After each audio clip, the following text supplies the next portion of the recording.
Okay, so you want to host the World Cup. Put in a bid. Use the stadium you already own. Watch the tourists roll in with their wallets open. Easy money. But here's the strange part. Last night, Spain lifted the trophy in New Jersey. The confetti is still on the field, and FIFA just closed out the richest 4 years any sports organization has ever had. $13 billion. Meanwhile, the cities that actually threw this party are hundreds of millions of dollars in the hole. Same tournament, same month. Completely opposite outcomes. And it's not because anybody screwed up. The stadiums were packed, the ratings were enormous, the fans showed up and spent like maniacs. The hosts lost anyway. Because that's not a bug in the deal. That's the deal. Here's the thing you have to understand before you sign anything. FIFA doesn't own a stadium, anywhere. It doesn't own an airline, a hotel, or the police department you're about to pay overtime to. What FIFA owns is the event. That's it. That's the whole business. And it turns out that's the only thing worth owning. Because the event comes with the TV rights, and networks pay billions for those. It comes with the sponsors, global brands, paying hundreds of millions just to stand near that trophy. It comes with the tickets, the luxury boxes, and a cut of every jersey and sticker album sold on this planet. All of it lands in Zurich. And 2026 was the biggest version of this thing ever built. 32 teams became 48. 64 games became 104. More games, more TV hours, more ad slots, more tickets. Somebody described it as 104 Super Bowls. They weren't exaggerating much. So, $13 billion generated. What's your cut as the host? Nothing. Not the TV money, not the sponsors, not the tickets, not even for the games in your stadium in your city with your cops out front. You don't get a revenue share, you get an invoice. So let's actually open that invoice because it's a fun read. Hosting a handful of games runs a city well over $100 million. Security, transport, staging, the whole circus. And that's the number cities start with.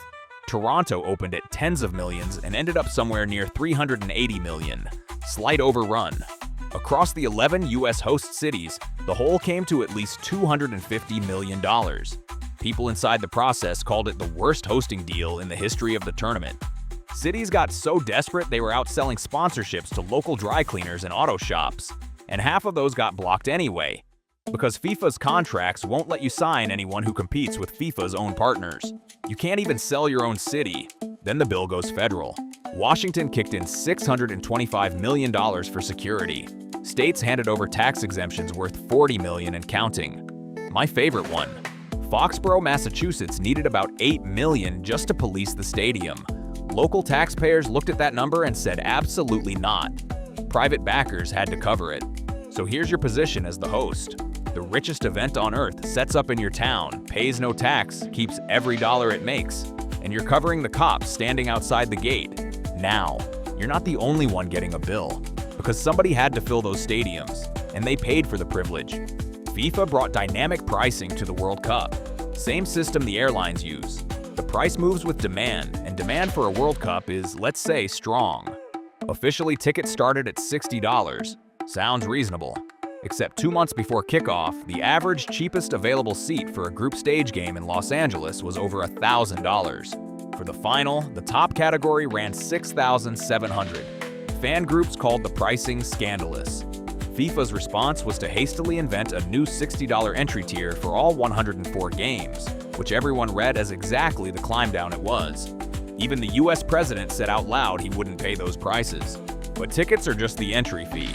Because the moment the schedule dropped, hotel prices across the 16 host cities jumped by an average of over 300%. Rooms went from about $290 a night to over $1,000. Then the flights. This tournament stretched across 3 countries and 16 cities, so following your team meant crossing a continent. Miami to Vancouver, Houston to New Jersey. Added up, and one study put the cost of following your team through the whole tournament at around $60,000 for 2 people. Fans outside MetLife told reporters they'd spent anywhere from a few thousand to $150,000. And that's before the jersey, which by the way costs 30 to 40% less if you bought it in Mexico. So be honest in the comments. If your team made the final and that ticket cost you $6,000, would you have paid it? So I have to ask, if your team made the final and the ticket cost you $6,000, would you have paid it? Be honest in the comments, because I think a lot of you would. So the host city pays, the fan pays. And at halftime, FIFA found one more thing to sell. For the first time in the history of the World Cup, the final had a halftime show. Madonna, Shakira, BTS, Justin Bieber, Burna Boy, curated by Chris Martin. There were Muppets. It was a full Super Bowl halftime dropped into the middle of a soccer game. And look, it was a real spectacle, tied to an education fund raising money for kids. That part is genuinely good. But step back and look at what just happened structurally. Soccer is the one major sport on Earth with no commercial breaks. 90 minutes of uninterrupted play. That's the whole appeal. And commercially, that's the whole problem. So FIFA invented an intermission worth selling. And it worked so well that people are already saying it becomes permanent. Which I think it will. The World Cup has a halftime show forever now. Half of you just got angry reading that. Tell me why. They weren't done either. Every match this tournament had 2 3-minute cooling breaks, officially so players could handle the summer heat.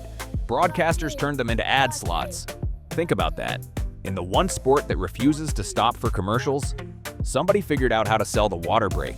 That's the instinct that makes $13 billion. Every gap in the broadcast is inventory. And honestly, I think the halftime show is here to stay. In 20 years, nobody will remember a World Cup without one. Half of you just got angry reading that. Tell me why.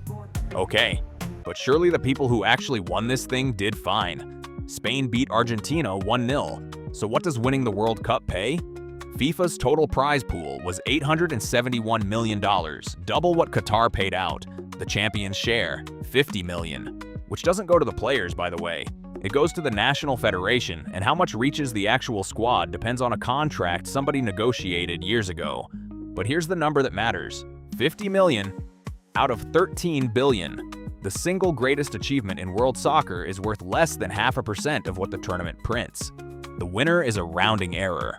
So how does anyone still sign up to host this? 2 words: economic impact. The official study promised $40 billion in GDP and 185,000 jobs. Show a mayor that slide and he'll sign anything underneath it. Except economists went back and studied dozens of Olympics and World Cups going back to the 60s. More than 4 out of 5 ran a deficit. Every time. For 60 years. The reason is something called the displacement effect. Soccer fans fly in and spend. But the regular tourists who spend just as much stay away from the crowds and the surge pricing. Even locals stop going downtown. You didn't gain a wave of visitors, you swapped one for another. And 2026 proved it live. Bars next to the stadiums had a great month. 2 blocks out, nothing. Canadian hotels reported bookings below expectations. In the US, nearly 80% of hotel operators said demand came in weaker than they'd planned for. 80% of hotels disappointed. During the biggest event on the planet. Economic impact is not profit, it's a sales pitch with a decimal point. So let's hand out the actual medals. Gold, FIFA, $13 billion in revenue, 0 stadiums built, 0 cops paid, taxes waived by the people hosting them. They own the rights, you own the risk. Silver, broadcasters and sponsors. They got 104 games, a brand new halftime show, and a water break they turned into commercial real estate. Bronze, anybody inside the fence. Hotels next to the stadium, official hospitality, the brands on the boards. Inside FIFA's perimeter, everybody eats. Outside it, you saw the hotel numbers. And you're not on the podium, you're the venue. Now, in fairness, 2026 was the smartest version of this deal anyone has ever run. Existing stadiums, so no $500 million arena rotting in a field afterward. Risk spread across 16 cities and 3 countries instead of dumped on one. They did almost everything right, and they still came up hundreds of millions short. Because the problem was never execution, it's the structure. This was never a partnership, it's a landlord, and a tenant who pays to renovate the building. 3 rules to take with you. 1. Whoever owns the broadcast owns the business. Your stadium is just real estate. 2. Economic impact is a sales number, not a profit number. Always ask who paid for the study. 3. If someone else keeps the revenue while you keep the expenses, you're not the host. You're the venue. The confetti in New Jersey gets swept up tonight. The bills take years. So sure, put in your bid. Just remember the only rule this business actually runs on. Somebody always cashes the check. Make sure it's you. So one question. If your city got offered the 2034 World Cup tomorrow, yes or no? Drop it below. And if you want to see how the money really works inside the businesses you walk past every day, subscribe. The next one is worse.